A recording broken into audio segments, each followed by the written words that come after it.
você que está nos assistindo, hoje no Conexão Poder, a gente recebe a delegada Mariel Antonini, ela que é coordenadora de enfrentamento à violência contra a mulher e vulneráveis da Polícia Civil do Estado de Mato Grosso. Tenho aqui ao meu lado a jornalista Karine e juntas vamos ter essa conversa com Mariel, que é uma referência na área de combate à violência doméstica. Mariel tem uma trajetória importante na cidade de Várzea Grande, se tornou referência por esse trabalho, tendo ali atuado na Delegacia da Mulher, fazendo parte da rede de enfrentamento do município, que é referência também no estado e no país, e fez um trabalho que recebeu muitos elogios, mas, sobretudo, impactou nos números, porque nós tivemos em Várzea Grande um ano recente que não se teve feminicídio.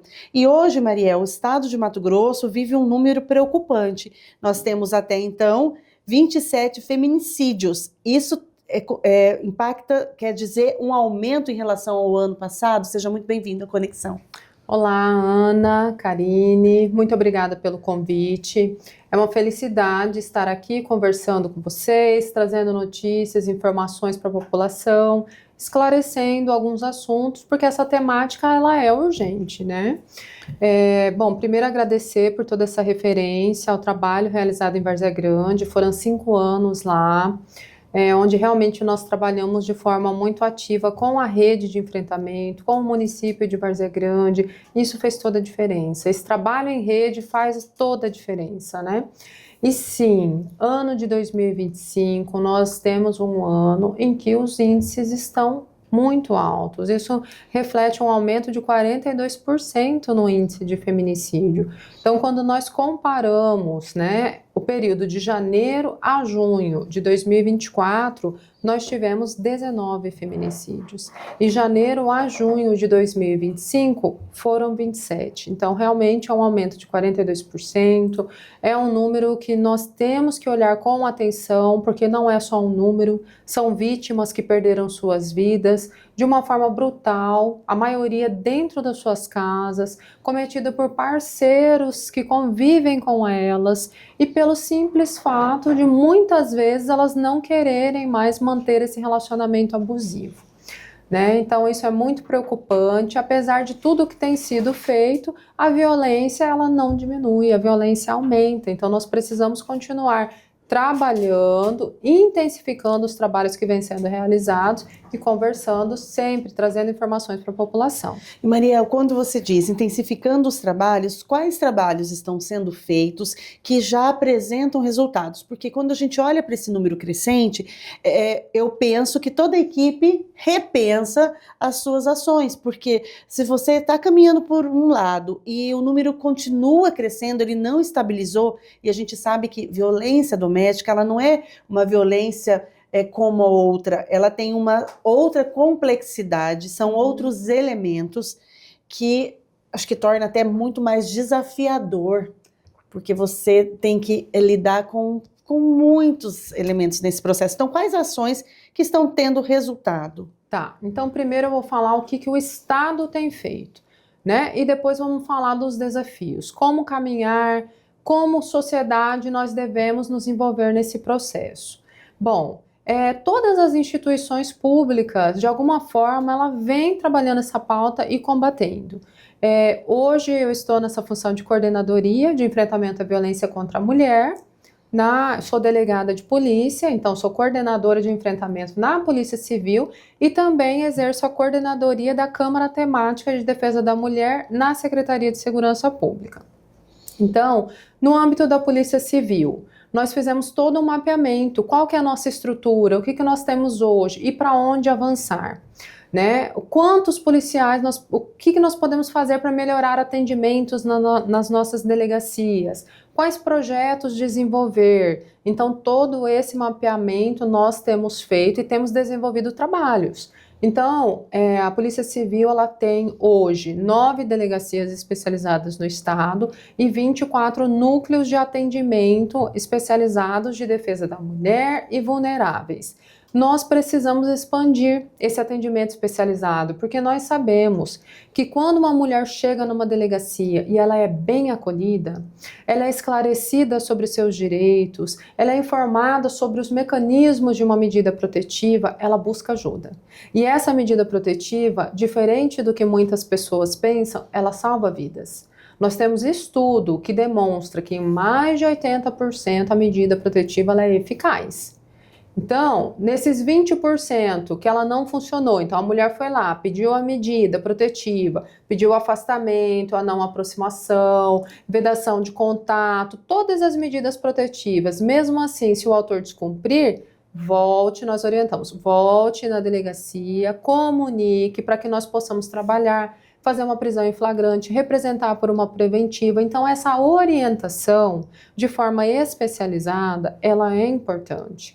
Nós sabemos disso, esse acolhimento sem julgamento, sem discriminação, faz toda a diferença. E nós queremos isso para todo o Estado. Eu li em uma matéria que desses 27 feminicídios, 4 tinham boletim de ocorrência registrado. Então, você acredita que se as medidas restritivas, se mais mulheres procurassem a medida restritiva, procurassem a delegacia, nós teríamos um número menor, ou se as mulheres deixem de procurar, esse número poderia ser ainda maior, pior? Sim, com certeza. Se nós analisarmos, olha só, nós tivemos mais de 9 mil, aqui tá pagado, né? Mas nós tivemos mais de 9 mil mulheres pedindo medida protetiva nesse ano de 2025. Dessas 9 mil mulheres que solicitaram medida, 2 morreram com medida protetiva em vigor. Mas é o seguinte, uma delas pediu medida protetiva em vigor, mas retornou com o agressor.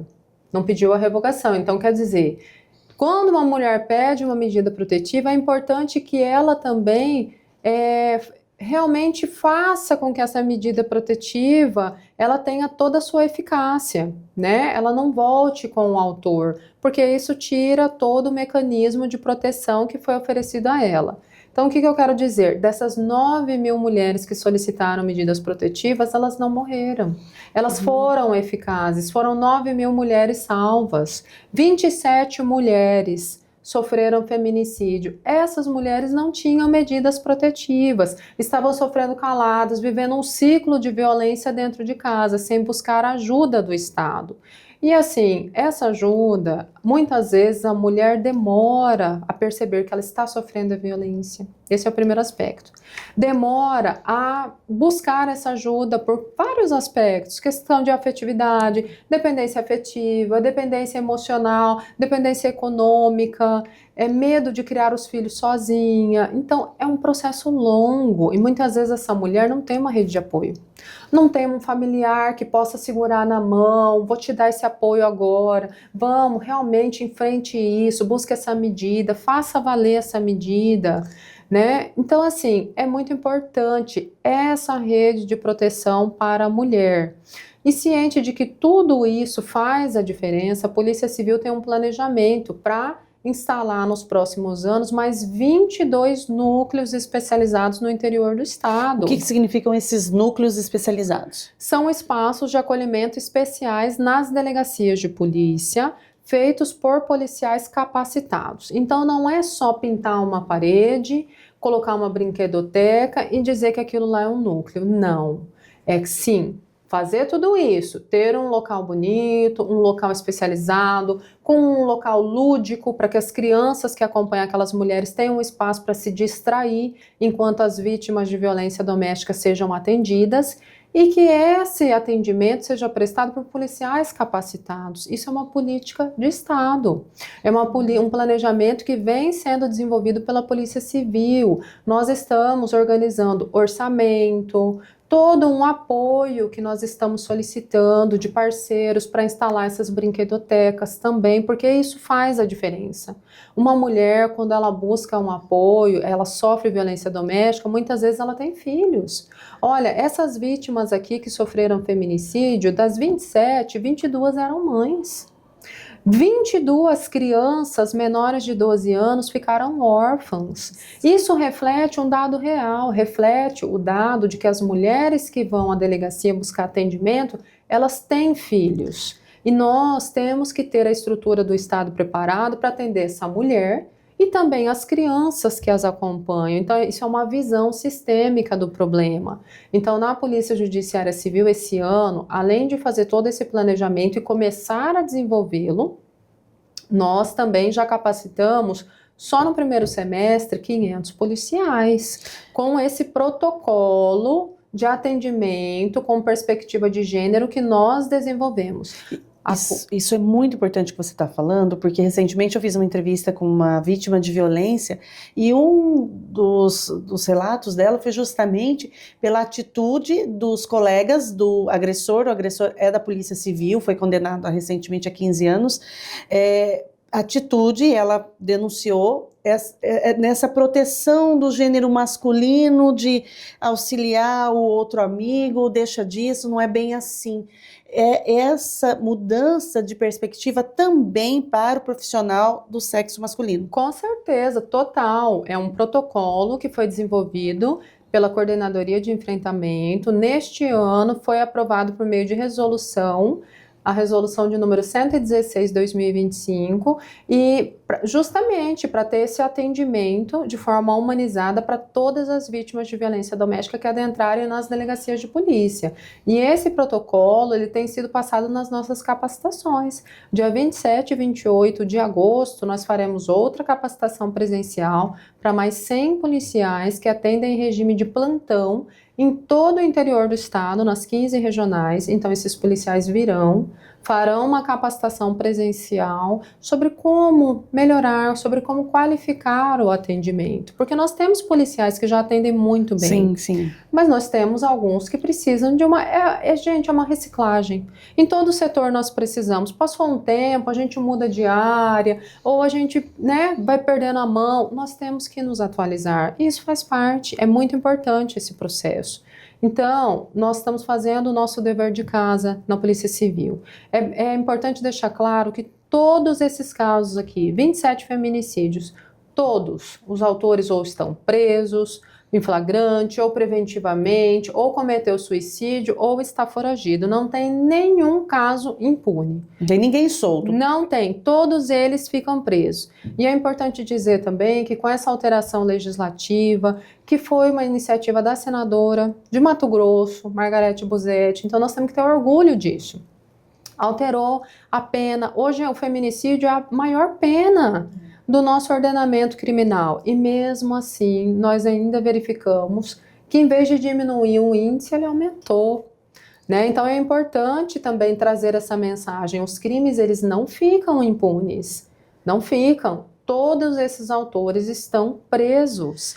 Então aquela questão de, olha, cometer o crime compensa? Não compensa, é a maior pena do ordenamento, é parte de um mínimo de 20 anos, podendo chegar a 40, Então, assim, nós temos que, estou com um problema psiquiátrico enquanto homem, busque ajuda profissional, não desconte na mulher. Exatamente, recentemente também eu acompanhei a deputada federal Gisela, também no grupo, da qual a gente está inserido, falando sobre a questão da medida protetiva, talvez uma mudança aí também nesse ordenamento, porque a Lei Maria da Penha, ela é uma lei muito abrangente, considerando as diversas violências que acontecem na vida da mulher, e ela precisa também acompanhar todas essas mudanças de contexto. O que você, na sua experiência, Mariel, acredita que poderia ser feito em termos de legislação para aprimorar ainda mais? Ou ela, na sua essência, já não precisa de nenhuma alteração? Tá, deixa eu só complementar aquela questão ainda dos trabalhos, que eu acho muito importante nós falarmos sobre isso. O Estado, ele está atento a essa questão, Ana e Karine. É uma pauta muito importante para todos nós que trabalhamos nessa área, para todos os servidores que realmente atuam de alguma forma nessa pauta, para o governo do Estado é muito importante. Então, lá na Câmara Temática de Defesa da Mulher, que ela está na Secretaria de Segurança Pública, nós elaboramos um plano de metas para o Estado. É um plano de enfrentamento à violência contra a mulher. Então, nós temos uma lei federal, que é a Lei 14.899 de 2024. Essa lei, ela determina que todos os estados desenvolvam seu plano de enfrentamento à violência contra a mulher até junho de 2025. Então, nós desenvolvemos, junto com várias secretarias do Estado, junto com o Poder Judiciário, Ministério Público, Defensoria, OAB. Todos os envolvidos nessa todos cadeia envolvidos, Secretaria de Segurança Pública, CETASC, Sejus, SECOM, Secretaria de Educação. Então, sentamos, fizemos várias reuniões, foram mais de 10 reuniões, sentamos sem vaidade, sem hierarquia e discutimos o que nós podemos fazer em âmbito estadual para realmente enfrentar e fazer a diferença nesse combate à violência contra a mulher. Então, cada secretaria visualizou o seu problema, que norte tomar, com que recurso, com que orçamento. O seu papel. O seu papel. Então, a Secretaria de Educação, por exemplo, assumiu ali a obrigação de instituir a Semana Escolar de Combate à Violência contra a Mulher. Né? A Secretaria, a Sejus, a questão da monitoramento pelas tornozeleiras eletrônicas, né? A Secretaria de Segurança Pública, em suas várias vertentes, Polícia Militar, Polícia Civil, Corpo de Bombeiro e Politec, nós fizemos vários planejamentos para aumentar o número de núcleos na Polícia Civil, aumentar o número de salas lilás na Politec, né? Instituir, melhorar o número de patrulha Maria da Penha para todas as cidades do estado. Hoje nós temos em quantas cidades, Maria da Penha? Olha, ela está em todas as regionais, mas o planejamento é para estar presente em todos os municípios. As cidades, né, os municípios. Todos os municípios. Corpo de Bombeiros também tem um protocolo de enfrentamento, mas nós precisamos intensificar as capacitações. Então foi feito realmente um planejamento amplo. O Poder Judiciário assumiu o compromisso de instalar mais varas e coordenar esses trabalhos de instituição de mais redes municipais de enfrentamento à violência contra a mulher. Pelo que você está falando, na perspectiva da prevenção, da repressão também, né? Exatamente. Nesses dois aspectos, para evitar que isso aconteça e caso aconteça, que seja imediatamente, né, feita ali a repressão, né? Com certeza. Então, qual que é o caminho desse trabalho, né? Primeiro já teve esse esforço coletivo de realizar esse mapeamento, a descrição de quais seriam essas metas a serem cumpridas num prazo de 10 anos pelo Estado de Mato Grosso. Então, é um planejamento para os próximos 10 anos. Houve a apresentação desse plano de metas para o Ministério da Justiça, então eles fazem a análise agora, verifica se foram cumpridos todos os requisitos legais. Havendo a devolutiva, nós vamos apresentar à Casa Civil, ao governo do Estado de Mato Grosso, para análise e eventual elaboração de um decreto governamental, para realmente instituir um plano para todas as secretarias darem cumprimento. Então, é um esforço coletivo mesmo. E com esse plano, Mariel, você acredita que vai ser possível a gente, de alguma forma, diminuir esse índice de feminicídio, de violência contra a mulher em Mato Grosso, tirando Mato Grosso aí do ranking dos estados mais violentos para as mulheres? Ana, nós temos que ter em mente o seguinte, o Estado, ele já tem feito muito. Tem o compromisso de continuar fazendo o seu papel, porque é uma política de Estado que ela tem que ser contínua, né? Então, o Estado está olhando o seu problema, está fazendo o seu dever de casa, de assumir aí um compromisso, um plano de trabalho para os próximos 10 anos. Toda vez que você elabora um plano estadual, esse plano ele é monitorado. Todo final de ano passa-se por um monitoramento, cumpriu a meta, executou, então tem toda essa parte. Por que não executou? Né? Então tem essa análise. Agora, nós não podemos esquecer que o problema do enfrentamento à violência contra a mulher não é só do Estado. Nós precisamos do entendimento de toda a sociedade, né? Isso é um problema cultural que ele vem passando ano após ano, ele não começou hoje. A cultura é algo que se demora para mudar. Nós vamos mexer com uma situação que ela é estrutural, né? Nós precisamos realmente entender esse processo e começar a nos envolver enquanto sociedade, enquanto um ser humano que também educa outras crianças, né? Então, enquanto pais, nós temos que começar a mudar essa educação dentro de casa. Não adianta só pensar que é a escola que vai fazer a diferença. A escola vai fazer a diferença sim, né? Com sua semana escolar, passando as informações na sala de aula, o professor tem um importante papel, mas os pais também têm, e nós não podemos nos eximir disso. Temos que começar mudando a educação dentro de casa, ensinando desde cedo que as meninas e os meninos têm os mesmos direitos e obrigações, que a casa ela não é só responsabilidade da mulher e desde cedo da menina. E como que nós fazemos isso? Mudando essa cultura de que só a menina tem que lavar a louça depois do almoço, só a menina tem que pôr a mesa, tem que tirar a mesa enquanto o menino está jogando videogame. Gente, não é mais assim, né? E se a gente continua com essa informação, é uma cultura que perpassa, de que a responsabilidade pela casa é só do gênero feminino. Nós temos que mudar. E outra coisa, temos que educar as nossas meninas para também exercer funções essenciais de espaço de poder, ocupar espaços de poder. Por quê? Porque quando a mulher tem voz, ela busca pelas políticas importantes para as mulheres, né? Quem que pensa em creche? Quem que pensa em locais para tratamento de crianças que têm autismo? Quem que pensa em questão de pobreza menstrual? É a pessoa do gênero feminino.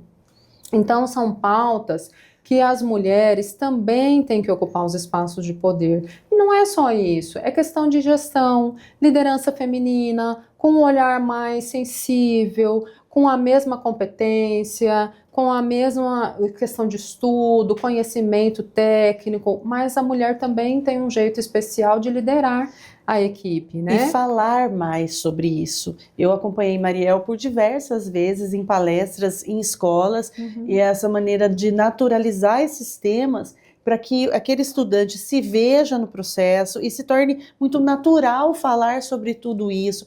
Eu me lembro que foi muito marcante para mim uma das suas palestras sobre violência contra a criança, e que você foi muito direta em relação, não falando sobre os nomes das regiões genitais, e que alguns agressores, você tinha relato ali de um determinado agressor que utilizava um outro nome para a criança, e a criança, quando contava para a professora, meio que porque não dava clareza no entendimento de que a criança estava sendo abusada. Sim. E o quanto é importante a gente ter essa informação, levar essa informação e deixar cada vez mais de forma natural a abordagem desses assuntos, né? Tirar os tabus, né, Mariel? Com certeza, eu falo muito sobre isso. Eu tenho um projeto, nós da Polícia Civil, nós temos um projeto só para enfrentamento, prevenção à violência sexual infantil. E que é muito grave, né? É um número alarmante, e sério. Assim, hoje não é a pauta, mas quando nós educamos as meninas dessa forma que nós educamos hoje, para só dizer sim aos mais velhos, para não se posicionar, para sempre respeitar a questão da hierarquia, né? Sem questionar, sem externar qualquer descontentamento, porque senão é mal educada, porque senão a menina ela não foi bem criada, ela é respondona. O que nós fazemos com isso? Nós vamos perpetuando que a criança, principalmente do gênero feminino, não saiba se posicionar, não saiba dizer não. E se nós não passamos a informação, a criança não entende o que é um toque indevido, o que é um abuso. E geralmente o abuso sexual infantil, ele acontece em sua maioria, mais de 60%, por familiares ou amigos da família. Então, geralmente é dentro de casa, por pessoas conhecidas da vítima. Nós temos que entender que esse abuso, ele nem sempre acontece com violência. Pelo contrário, ele começa com práticas de brincadeiras, de abuso de confiança, presentes. E vai avançando, presentes, dar guloseimas, trazer troca de favores. Então, geralmente, olha, eu vou começar com essa brincadeira de esconde-esconde, mas se eu te achar, eu vou pegar aqui no seu piu-piu, eu vou pegar na sua parte íntima. E aí começa em tom de brincadeira, mas muitas vezes isso vai avançando e com a prática corriqueira, né, vai evoluindo até chegar um momento que a criança ela adquire o conhecimento que ela está sofrendo um abuso e geralmente não é pelos pais, porque esse assunto em casa, como você bem disse, é um tabu. A família não fala. É um assunto muito assim, as pessoas têm muita dificuldade de falar sobre os cuidados com as partes íntimas, o que é um toque devido, o que é um toque indevido, né? O que é um abuso. As pessoas têm muita dificuldade de falar sobre isso. Como se não falar sobre isso iria proteger a criança de passar por isso, né? É o medo, isso, é o medo de você falar e amadurecer, despertar o desejo na criança. Mas é exatamente o contrário. A falta de informação propicia com que o abuso continue por muitos anos. É uma coisa que a gente ouvia, desculpa, Ana, até uma coisa que a gente ouvia, eu pelo menos ouvi um pouco quando era mais nova, é que se você não aprende, às vezes, dentro de casa, a rua vai te ensinar do jeito errado.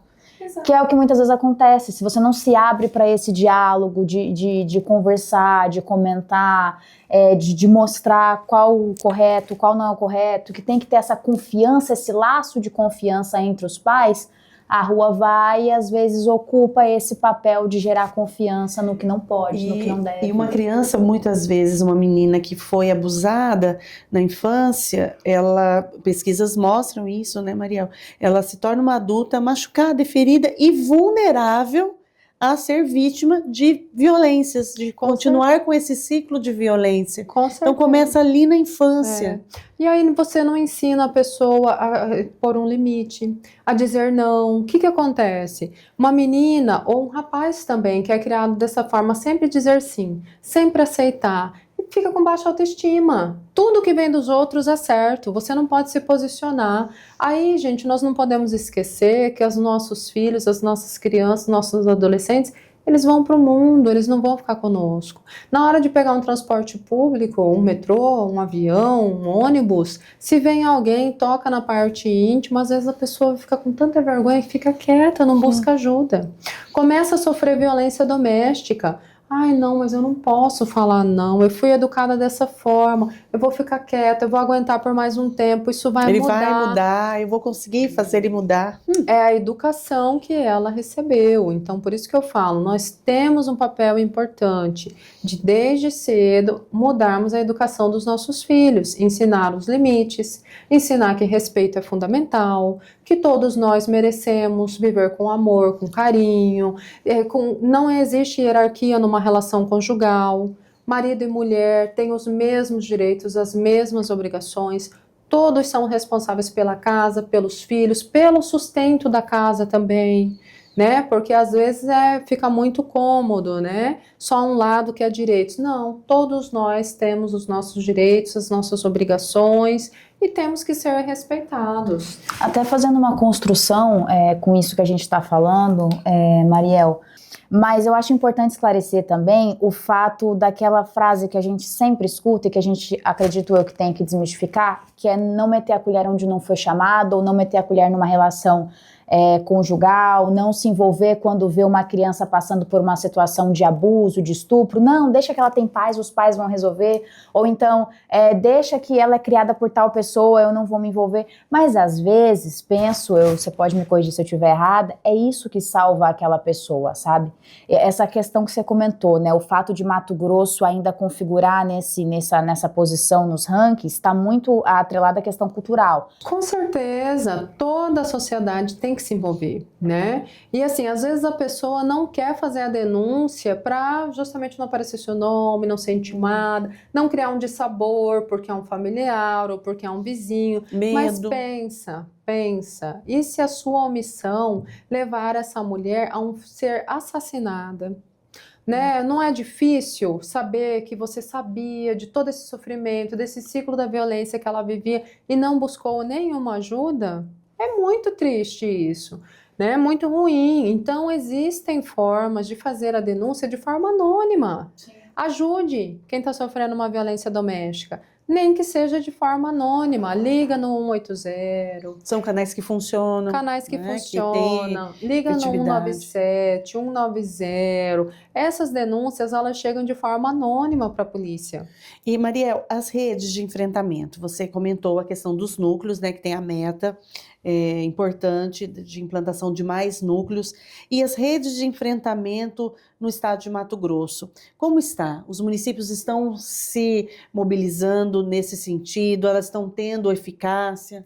Então, o TCE fez uma auditoria no ano de 2024 relacionada a essa temática da violência contra a mulher no estado.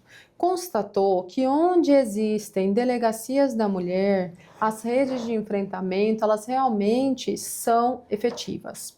Elas realmente funcionam, porque as delegacias, as especializadas, elas realmente têm esse papel de compreender a temática, de fortalecer, de buscar essa união, né? E onde não tem, é necessário um olhar mais atento. Então, por isso, nós estamos capacitando todos esses policiais. Olha, não tem delegacia, mas tem um núcleo. Então, puxa a frente dessa rede, chama o judiciário, chama o Ministério Público, chama a OAB, chama a Defensoria, todos os parceiros que possam somar, chama a universidade, vão trabalhar. Então, essa questão do olhar, de trabalhar na rede, como eu trabalhei numa cidade que ela tinha uma rede maravilhosa, que funcionava, tinha muitos serviços, e a gente sabe que esses serviços, eles trazem realmente efetividade. Você trabalhar numa cidade que tem uma casa de amparo, para você poder encaminhar uma vítima, que ela não tem para onde ir, gente, isso faz toda a diferença. Hoje, as casas de amparo, elas estão sob a égide do município, Isso. né? Nos municípios. Existe algum movimento para que o Estado tenha uma casa para que possa comportar mulheres? Na verdade, poucas cidades têm casa de amparo no estado de Mato Grosso, né? Algumas não têm, pagam um hotel para a vítima que está em situação de risco e precisa se deslocar para outro lugar. Mas nós tivemos a instituição no estado do programa Ser Família Mulher, que foi instituído na Secretaria de Assistência Social. É um programa que funciona, tem muita efetividade, então ele transfere R$600 para as vítimas que são vulneráveis. O que é ser vulnerável? É receber menos de 2/3 do salário mínimo per capita. Então, uma mulher que ela tenha medida protetiva em vigor, que ela receba menos de 2/3 do salário mínimo per capita, então ela tem direito a ser inscrita nesse programa Ser Família Mulher e ter essa transferência de renda de R$600 por um período de 1 ano, prorrogável por mais 1. Esses R$600 é justamente para custear um auxílio aluguel, por exemplo. Então, é rápido esse trâmite, porque muitas vezes a violência acontece, ela precisa daquele momento, né, de um amparo. Sim, é muito rápido esse trâmite, inclusive o dinheiro cai em forma de Pix na conta, né? Então, assim, é um programa que funciona, não são todos os estados que tem, Mato Grosso, aliás, foi pioneiro nesse sentido. Nós monitoramos, auxiliamos a CETASC nesse processo de análise, se as medidas estão em vigor ou não. E assim, é um programa que realmente faz a diferença. Com isso, está sendo ofertada uma ajuda para as vítimas custearem aluguel. Quer dizer, saiu um estudo recente, Ana, que informa que um dos maiores obstáculos para a mulher vencer a violência é a dependência econômica, né? Diferiu muito pouco em relação à dependência afetiva, mas ficou em primeiro lugar. Então, quando o Estado ele enxerga esse problema e começa realmente a fazer a diferença, transferindo esse valor de R$600, ele está fazendo o seu dever de casa, está fazendo a diferença. O Ser Família Mulher, ele minimiza a necessidade da mulher de um espaço para morar. Por exemplo, sofre a violência e precisa ter um espaço para morar, sair de perto do agressor.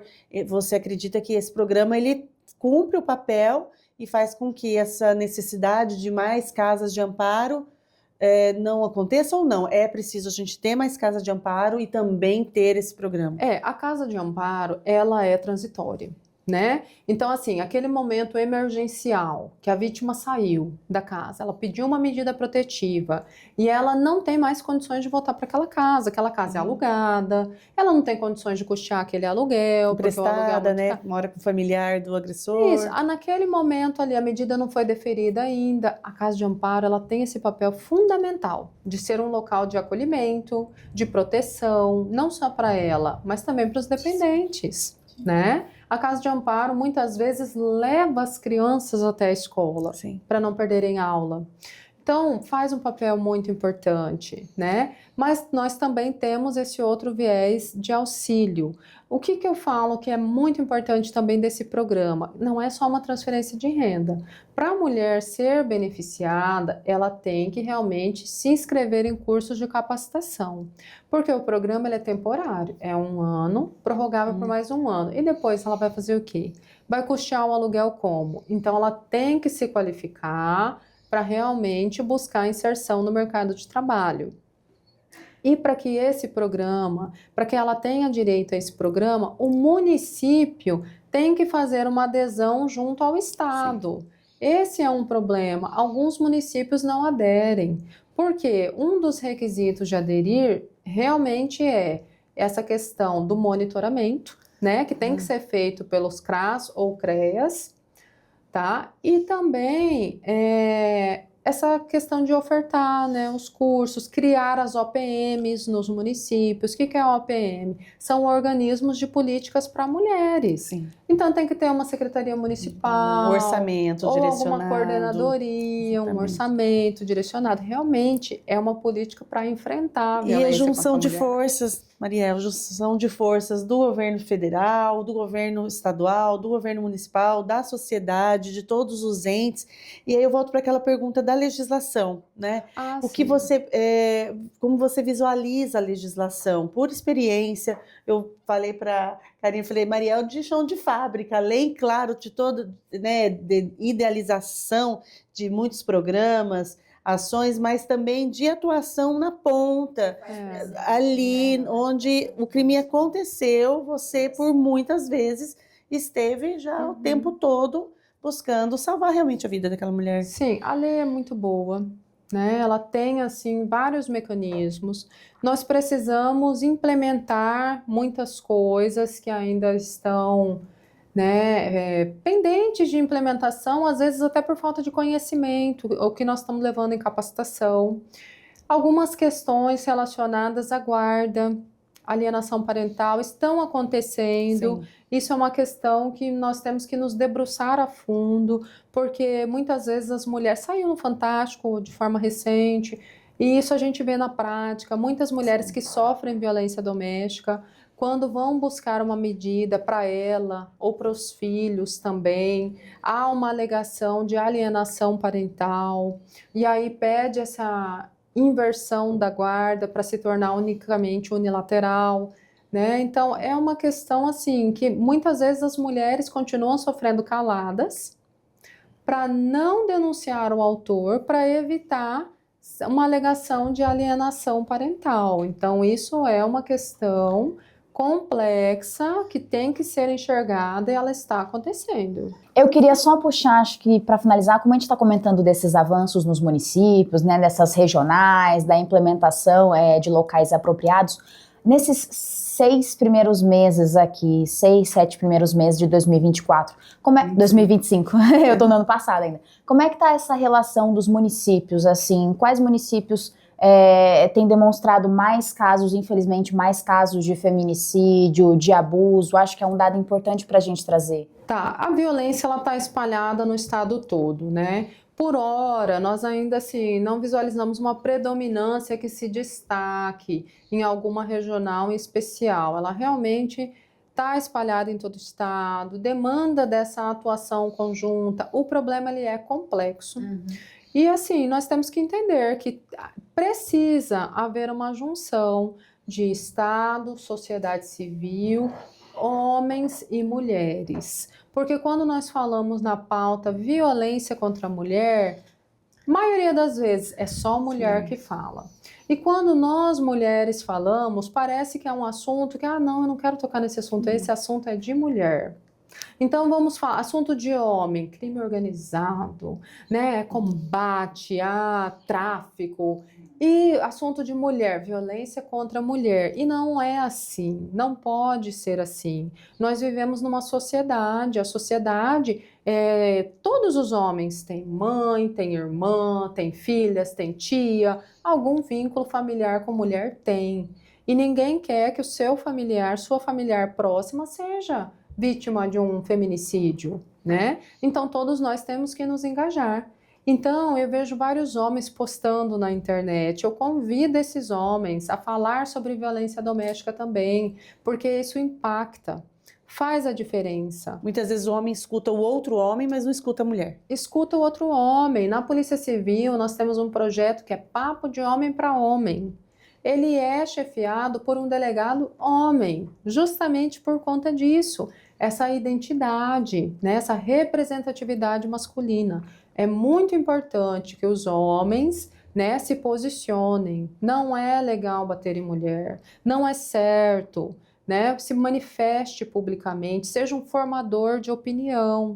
Isso faz a diferença. Nós temos várias figuras públicas que podem fazer esse papel, né? E fazer isso em casa também. Não deixa essa responsabilidade só para a mulher falar para o filho. Não, o filho se espelha muito no pai. Então ensine o seu filho a tratar a mulher com carinho, com respeito, a tratar com amor, né? A não desrespeitar. Verificou o filho ali desrespeitando uma coleguinha, corrige. Não faça isso, meu filho. Respeite a sua colega, né? Trate com carinho. Ela é uma mulher. Respeite. Não faça isso. Você não ia querer isso para sua irmã. Então nós temos que chamar esses homens também. Pauta de violência contra a mulher não é só de mulher, né? É de todos. E, Mariel, para a gente encerrar, agora nesse próximo semestre, tem alguma ação impactante que você gostaria de citar aqui, que também convidar a sociedade para participar porque a gente vai aí se deparar com o Agosto Lilás, que é um mês importante, a gente vai ter também ao final do ano os 21 dias, né, contra a violência, então são momentos importantes que a sociedade, de uma certa forma, se volta para esse assunto. Com certeza. Olha, o agosto já está aí e nós temos uma programação intensa de Operação Chamar, né? Nós coordenamos a Operação Chamar no estado todo, então as 15 regionais do estado de Mato Grosso intensificarão o combate à violência contra a mulher. Além disso, como ela acontece? Como ela acontece? Com várias ações preventivas, tá? De palestras em escolas, nos CRAS, CREAS, em ambientes que frequentam homens e mulheres, maçonarias, em vários lugares. E também com ações repressivas, né? Cumprimento de mandados de prisão, busca e apreensão. Então é um mês que nós intensificamos muito ações policiais. Além disso, nós teremos nos dias 13 e 14 de agosto a Conferência Estadual de Direitos da Mulher. Ela acontecerá aqui em Cuiabá, no CDL. Então, várias mulheres do estado todo virão apresentar as suas reivindicações. O que entende que precisa melhorar no estado de Mato Grosso? Serão 4 eixos. Eixo da saúde, onde nós vamos falar sobre questões de direitos reprodutivos da mulher, né? Eixo da segurança pública, esse enfrentamento à violência contra a mulher. Educação com respeito, isso vai ser tratado também, e a questão da qualificação profissional, empreendedorismo, trabalho. Então são 4 eixos que serão tratados na conferência estadual. Além disso, nós teremos capacitações da Polícia Civil dia 27 e 28 de agosto, né? E aí nós já vamos, porque é muito dinâmico, Ana. Termina agosto, começa o combate à violência contra os idosos. E aí nós temos em novembro os 21 dias de ativismo. Aí o Conselho Estadual já começa a organização para a campanha do Laço Branco, né? Que é dia 6 de dezembro, mas nós estamos com uma programação de fazer dia 5 de agosto. E os homens, né, pelo fim da violência. Isso, então a presidente Senira, junto com todo o seu corpo de apoio, que são as conselheiras, né, nós já começamos uma programação de uma ação para envolver esses homens no enfrentamento à violência contra a mulher. Então, o ano todo, o Estado ele vem fazendo. A sociedade civil também vem fazendo através do Conselho, mas nós precisamos de mais entendimento, de mais mobilização e mudança da educação. Pode contar com a gente aqui no site, no Conexão Poder, nessa luta pelo enfrentamento à violência, porque não dá para viver, né, num mundo em que as mulheres são mortas pelo simples fato de ser mulher. E eu quero te presentear aqui em nome do site, do Repórter MD e do Conexão Poder, um carinho aqui, e dizer que você se sinta sempre muito à vontade para estar aqui conosco, trazendo informações, nos encaminhando, né, as notícias, para que as pessoas possam fazer parte dessa luta, que é uma luta que não pode ser solitária, que ela tem que ser uma luta de todos, como você disse. Com certeza, eu que agradeço. Estamos à disposição aqui para somar, para trazer mais informações, para ouvir sugestões da sociedade também, porque tudo isso contribui, tá? Muito obrigada. Eu agradeço, já me deu saudade de Mariel, já quero voltar da palestra, percorrer as escolas, fazer círculos, porque a gente aprende muito com as mulheres. Sim. Quando a gente está diante de uma mulher que viveu violência e ela conseguiu quebrar o ciclo e ela vai nos apontando quais foram os caminhos que ela percorreu, como nos ensina para que a gente possa ter mais bagagem para fazer parte dessa luta. Muito obrigada, Mariel. Eu que agradeço. Muita força aí nesse trabalho. Eu que agradeço. Vamos lá. Conexão Poder de hoje entrevistou a delegada Mariel Antonini.